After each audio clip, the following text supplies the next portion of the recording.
Hi welcome to our channel. రాష్ట్ర గీతంగా జయ జయ హే తెలంగాణను నిర్ణయిస్తూ ముఖ్యమంత్రి రేవంత్ రెడ్డి గారు నిర్ణయం తీసుకున్నారు. అయితే ఈ నేపథ్యంలో అసలు కేసీఆర్ ఎందుకు ప్రకటించలేకపోయారు, దానికి గల కారణాలను సీనియర్ జర్నలిస్ట్ శ్రవణ్ కుమార్ గారిని అడిగి తెలుసుకుందాం. శ్రవణ్ కుమార్ గారు, జయ జయ హే తెలంగాణ అది రాష్ట్ర గీతం అవుతుంది అనుకున్నారు యాక్చువల్గా అందరూ కూడా. అయితే గత 10 ఏళ్ళుగా కేసీఆర్ గారు ఎందుకు చేయలేదు, దానికి గల కారణాలు ఏంటి?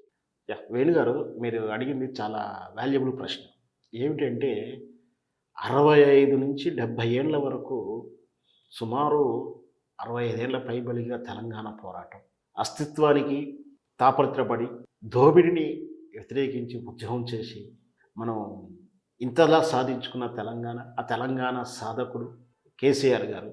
వస్తుందా, ఇంకెప్పుడు వస్తుంది, ఇక రాదు, ఈ తెలంగాణ ఉద్యమం ప్రారంభం వల్ల ఆ అనుమానాలు, ఇట్లా అపవాదులతోటి ఇన్ఫ్లుయెన్స్ చేయగలిగినటువంటి, మ్యానిపులేట్ చేయగలిగినటువంటి నాయకులు, తెలంగాణ మీద దోపిడీ, తెలంగాణ మీద ఆదాయం మీద మాత్రం ఆడపడినటువంటి కేంద్ర అక్కడ ఢిల్లీ పీఠంలో ఉన్నటువంటి అధికారులు, వెరసి అంకితం లేని నాయకులు, దానివల్ల తెలంగాణ 70 ఏళ్ళు పోరాడాల్సి వచ్చింది. సో కేసీఆర్ గారి వచ్చిన తర్వాత ఆయన మహానుభావుడు, కారణ జన్ముడు, ఆయన పుణ్యాన మనకు బంధ విముక్తి రాగానే తెలంగాణ పోరాటం కోసం ఏ విధంగా కష్టపడిండో సాధించి చూపించాడు కేసీఆర్.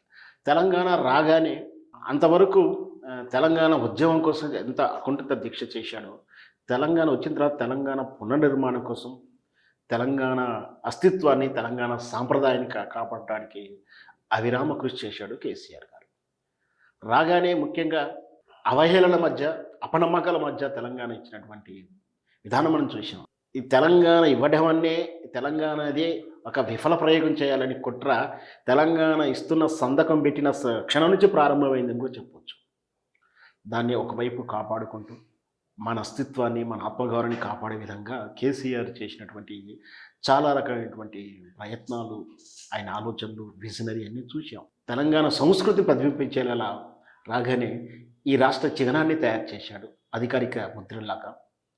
అది అన్ని స్టేట్లకు ఉన్నట్టే మన స్టేట్ కూడా ఉంటున్న అవకాశం. దాన్ని తెలంగాణ మనకు కాకతీయులు పరిపాలించినటువంటి వైభవం ఉంది మనకు తెలియదు. కాకతీయుల వీరత్వం కానీ, కాకతీయుల రాజ చరిత్ర కానీ, కాకతీయులు కట్టించిన దేవాలయం కానీ, వాళ్ళ చరిత్రే మన తెలంగాణకు చిహ్నంలా ఉంటుంది. అందుకని ఆ కాకతీయుల తోరణాన్ని తీసుకోవడం, హైదరాబాద్కి నిషాన్ చార్మినారు, 300 నుంచి 400 సంవత్సరాలు పరిపాలించిన నిజాం రాజులు లేదా అసఫ్జాయి రాజులు ఎవరైనా సరే, వాళ్ళ పాలన కాలంలో జరిగిన చెడు ఉంది, మంచి ఉంది. మంచి ఉన్నా చెడు ఉన్నా వాళ్ళు మనకు ప్రభులుగా పరిపాలించి కొంత సంక్షేమానికి పాటుపడ్డారు. వాళ్ళు చేసినటువంటి మంచిని కూడా గుర్తించాల్సి ఉంటుంది. అందులోదే ఆ హైదరాబాద్ స్టేట్లో ఉన్నప్పుడు కలరాతోటి, మహమ్మరితోటి చచ్చిపోతుంటే దాన్ని కంట్రోల్ చేసుకున్న తర్వాత దాని చిహ్నంగా చార్మినార్ని నిర్మిస్తూనే నూతన నగరం కోసం ఏర్పాట్లు చేశారు. సో ఆ చార్మినార్ని కూడా మన రాష్ట్ర చిహ్నంలో భాగం చేస్తూ మన రాష్ట్ర ఎంబ్లంలా తయారు చేశారు. అంతవరకు బాగానే ఉంది. తర్వాత మీరు అడుగుతున్న ప్రశ్న ఏమిటంటే రాష్ట్ర గీతం ఎందుకు చేయలేదు అనేది. దానికన్నా ఇంకా రాష్ట్ర గీతం ఎక్కడే కాదు, మనం చేసుకునే అవకాశాలు ఏమో ఉన్నాయి చూద్దాం. ఈ రాష్ట్ర పక్షి, ఈ రాష్ట్ర జంతువు, ఈ రాష్ట్ర పుష్పము, వీటన్నిటి కూడా చేశాడు కేసీఆర్ గారు. మనకు తెలుసు, మన తెలంగాణ రాష్ట్ర పుష్పము తంగేడు పువ్వు. మన బతుకమ్మకు ఎంత పూజ చేసి తంగేడు పూలతోటి బతుకమ్మల్ని రంగరంగ వైభవంగా మనం బతుకమ్మ సంబరాలు చేసుకుంటున్నాం. ఒకనాడు బతుకమ్మ పండుగ పాట పాడాలన్నా, బతుకమ్మ ఆడాలన్నా, బతుకమ్మ పేరెత్తాలన్నా ఆత్మోన్నతులకు నెట్టేసింది ఆంధ్రుల పరిపాలన. మన పండుగ మనం అని చెప్పుకోవడానికి కూడా సిగ్గుపడాల్సిన రోజులు వచ్చింది. అలాంటిది ఈరోజు మా బతుకమ్మ పండుగ అంటూ తలెగరేసుకుంటూ పాట పాడుకుంటున్నాం. ఆడ మగ తేడా లేకుండా సిగ్గుపడకుండా పాట పాడుకుంటున్నాం. ప్రత్యేకమైనటువంటి గీతాలు వస్తున్నాయి. ఇంతవరకు ఏ సంస్కృతి మీద, ఏ ఆట మీద, ఏ పండుగ మీద ప్రైవేట్ సాంగ్స్ లేవు. కేవలం బతుకమ్మ పాట మీదనే. బతుకమ్మ పాట ఒక ప్రెస్టేజియల్గా బతుకమ్మ పాట మీద ఏ విధంగా ప్రైవేట్ సాంగ్స్ వస్తున్నాయో చూస్తున్నాం. లక్షలాది రూపాయలు పెట్టి బతుకమ్మ పాటలు తీస్తున్నారు. వాళ్ళు ఎందుకు తీస్తున్నారు? డబ్బులు వస్తాయనా? భావజాలం క్లిక్ ఉంది కాబట్టి, భావజాలం ఉంది కాబట్టి, దానికి ట్రెండ్ ఉంది కాబట్టి వాళ్ళు చేస్తున్నారు. అలాగే ఈ రాష్ట్ర పక్షి పాలపిట్ట. మనకు తెలుసు, దసరా పండుగ తెలంగాణ ప్రజలు ఎంత వైభవంగా చేసుకుంటామో దానికి చిహ్నంగా పాలపిట్ట ఎంతో విశిష్టత కలిగి ఉంది. దాన్ని మన రాష్ట్ర చిహ్నంగా చేసుకుందాం. పోతే తంగేడు పువ్వు, మన రాష్ట్రీయ చెట్టు జమ్మి చెట్టు. జమ్మి అంటే ఏందో మనకు తెలుసు. అసలు యాక్చువల్‌గా అంటే జమ్మికి ఏంటంటే ఏ నీరు వారు వేయకున్నా బలంగా, పటిష్టంగా పెరుగుతూ ఉంటుంది. దాంట్లో ఔషధ గుణాలున్నాయి. ఆనాడు పాండవులు అజ్ఞాతవాసం వెళ్తూ వాళ్ళ ఆయుధాలను ఆ జమ్మి చెట్టు దగ్గర పెట్టారని దాని ప్రతీక ఆ రోజు దసరా రోజు ఆ జమ్మి చెట్టు దగ్గర మనం కూడా వెళ్ళి దాన్ని పూజించుకొని మన కోరికలని అక్కడ రాసిపెట్టి వస్తుంటాం. అట్లాంటిది ఆ చెట్టుని విశిష్టమైనటువంటి చెట్టుగా భావించి మనకు రాష్ట్ర చెట్టుగా నిర్ణయించడం జరిగింది. మరి ఇన్ని చేసినటువంటి కేసీఆర్ రాష్ట్ర గీతం ఎందుకు కాదన్నాడు? అయితే మన రాష్ట్ర గీతంగా జయ జయ హే తెలంగాణ జనని జయకేతనం అనే పాట అందశ్రీ గారు రాశారు. తెలంగాణ ఉద్యమాలకు కూడా ఇది ఎంతో స్ఫూర్తినిచ్చింది, ఇది కాదని కాదు. అయితే ఇది అందశ్రీ గారు ఏంటంటే వ్యక్తిగతంగా కేసీఆర్కు బీఆర్ఎస్ పార్టీకి ఆయన వ్యతిరేకుడు. అందుచేతనే ఈ పాటని తీసుకోలేదనుకున్నారు. కానీ కావాల్సి ఉంటే ఇంకో పాట రాయించైనా తీసుకునేవాడు కదా. ఆ చతురత కానీ ఆ మెలకువ కానీ కేసీఆర్ దగ్గర లేదా? అందరూ విమర్శించేది ఏంటంటే అందశ్రీ గారికి గుర్తింపు ఇవ్వాల్సి వస్తుంది, ఈ పాట పెట్టలేదు అంటున్నారు. అది చాలా తప్పు. ఎందుకంటే వాస్తవానికి ఈ పాటకు అర్హత ఉంది, అందశ్రీ గారికి అర్హత ఉంది. అందశ్రీ గారు చేపట్టి ఈ పాటను తీసుకోలేదని అనుకోవడం అనే భావం అనేది తప్పు. ఒకవేళ ఈ రాష్ట్ర గీతమే పెట్టాల్సింది తప్పదు అనుకున్నప్పుడు ఒక పాట రాసో తను ఇంకే విధంగా ఇంకో పాటలు కూడా పెట్టే అవకాశాలు ఉన్నాయి. కానీ ఆయన ఎందుకు పెట్టలేదు అంటే రాజ్యాంగపరంగా ఫెడరల్ స్ఫూర్తి కారణంగా ఇది పెట్టాల్సిన అవసరం రాలేదు.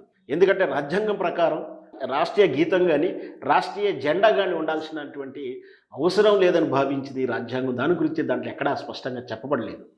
దీనికి ఎందుకోసం చెప్పారంటే ఒక దేశంగా రాష్ట్రాలనే ఒక యూనిటీ కలిగి ఉంటే రేపు భవిష్యత్తులో ఫెడరల్ స్ఫూర్తి దెబ్బతింటుంది.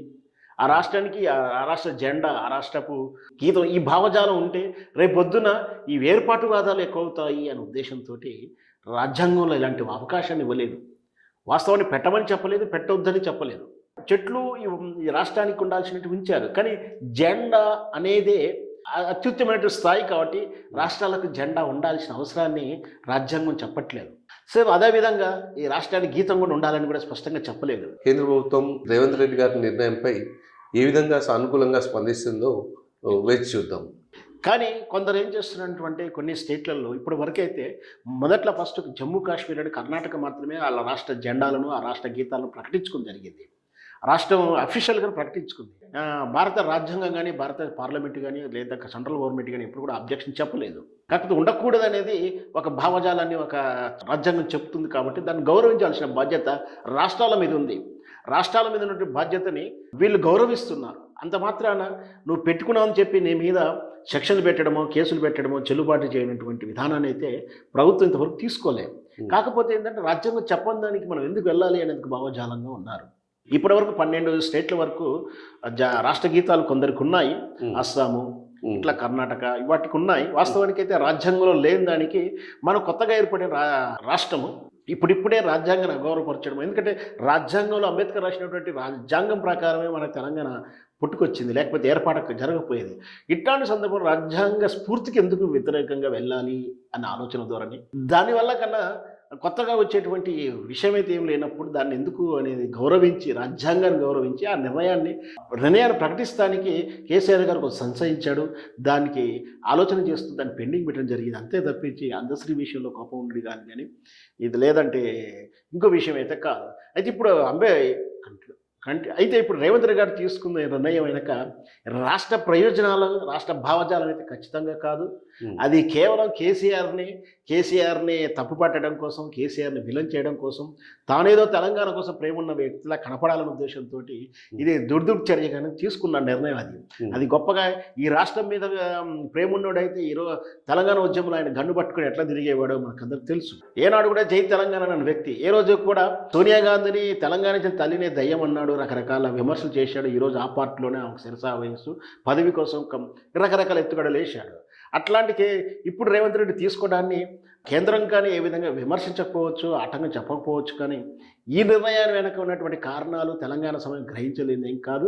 తెలంగాణ ప్రజల పట్ల ఎవరు ఎక్కువ క్రెడిబిలిటీ ఉంటారు, తెలంగాణ ప్రయోజనాలు ఎవరు కాపాడతారు అనేది ఈ కాస్త ఇప్పుడు ఎన్నికల తర్వాత 50 డేస్లోనే క్లియర్గా అర్థమైంది. తెలంగాణ ఆత్మగౌరవం ఏ విధంగా ఉంటుంది, తెలంగాణ ప్రయోజనాలు ఏ నాయకుడు కాపాడతాడు. ఎందుకంటే ప్రజలు ఇప్పుడు ఎంత పొరపాటు చేసి ఆలోచిస్తున్నారు. నీళ్ళని తీసుకెళ్లి అజమాయిషీ కేంద్రానికి ఇచ్చేసాడు. పవర్ కట్ ఈ రాష్ట్ర వనరుల దోపిడీకి అదాని అంబానీకి అవకాశం కేసీఆర్ ఇవ్వలేదు, కానీ ఈరోజు యాదృచ్ఛికంగా తలుపులు తెరిచి కూర్చుంటున్నాడు. సో ఈ విధంగా చూస్తే తెలంగాణ ప్రజలు దెబ్బతింటున్నాయి కూడా అందరికీ అర్థమైపోయింది. కాబట్టి తెలంగాణ ప్రేమ కోసం ఈ రాష్ట్ర గీతాన్ని అయితే ప్రకటించలేదు. కేవలం ఇది కవ్వింపు చర్యలో భాగంగా మాత్రమే రేవంత్ రెడ్డి ఈ నిర్ణయం తీసుకున్నాడు అనేది నా అభిప్రాయం. ధన్యవాదాలు శ్రవణ్ కుమార్.